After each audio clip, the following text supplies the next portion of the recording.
this is it. This is where we start, right here.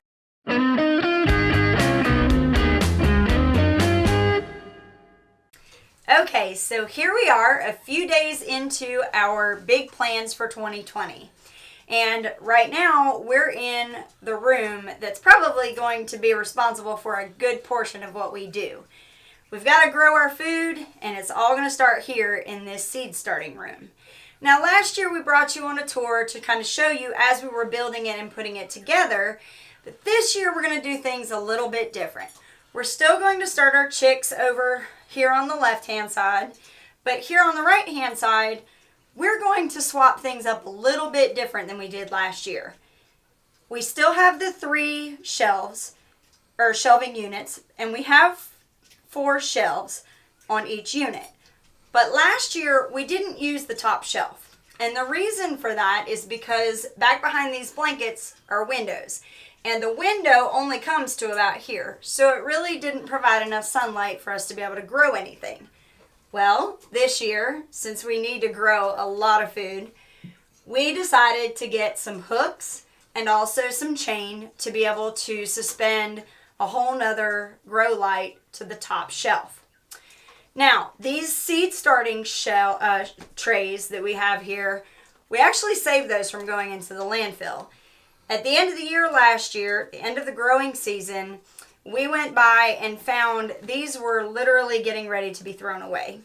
So we scooped them up, brought them here, and if for nothing else, just the trays themselves, there are some pellets that are inside, and they're made from coconut fiber.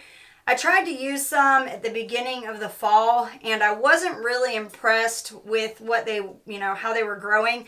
So we may actually use just regular potting soil, but we still have the trays themselves. And these trays also have the domes on them. So that'll make it really nice for us to be able to start these seeds and get them going almost in like a mini greenhouse. So what we're going to do, at least the plan for right now, is for us to be able to do some succession planting. We'll start the seeds on the top shelf. We'll have the domes on there and a little bit of water underneath. And that's the other nice thing about these trays is you can water from below.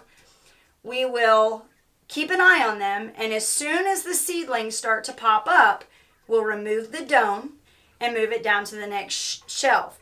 Now, it's important for you to take that dome off because if you don't, you will have some of the green algae or whatever that grows on the soil surface. So definitely make sure you take that. We'll make sure that we take those domes off. So then when we move this down to this next shelf, we'll start a whole nother round of seeds. Once those start to pop up, we'll move everything down. Once we get everything down, we're going to move them outside to start to harden them off. Now, we won't take them straight out into the garden. We have a greenhouse that we're getting ready to set up, and then we also have a couple of the smaller ones that, have the little shelves and the little plastic coverings. So we'll be able to move stuff out and continuously grow throughout the season. And that's important with the goal that we're trying to accomplish this year. So this is it. This is where we start, right here.